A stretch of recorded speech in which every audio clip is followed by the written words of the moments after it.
যাদের সংসারে শান্তি নাই, 5 ওয়াক্ত নামাজের পরে শুধুমাত্র একটি দোয়া পড়ুন, আল্লাহ সংসারে শান্তি, বরকত, রহমত ও রিজিক এমন ভাবে দান করবেন, আপনার জীবনে আপনি এমন রিজিক দেখেন নাই। আমি কনফার্মলি বলতে পারবো, এটা রাসূল সাল্লাল্লাহু আলাইহি ওয়াসাল্লামের হাদিস।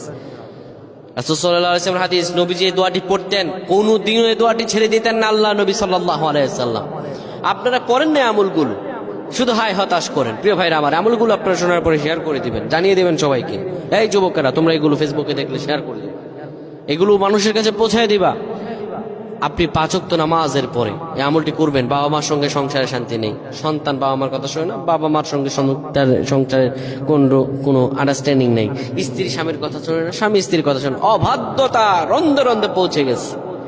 আল্লাহ নবী বিশ্বনবী মুহাম্মদ রাসূলুল্লাহ বলেন, তোমরা যখন নামাজ শেষ করবা, নামাজ শেষ করার পরে আস্তাগফিরুল্লাহ 3 বার, আল্লাহু আকবার 3 বার, এরপরে তোমরা পড়ো শান্তির দোয়া, আল্লাহুম্মা আনতাস সালাম ওয়া মিনকাস সালাম তাবারাকতা ইয়া যাল জালালি ওয়াল ইকরাম। আল্লাহুম্মা আনতাস সালাম ওয়া মিনকাস সালাম তাবারাকতা ইয়া যাল জালালি ওয়াল ইকরাম। 5 ওয়াক্ত নামাজের পরে কখনো ছেড়ে দিবেন না। আল্লাহ যেন আমাদের বুঝদান করেন। আল্লাহুম্মা আমিন।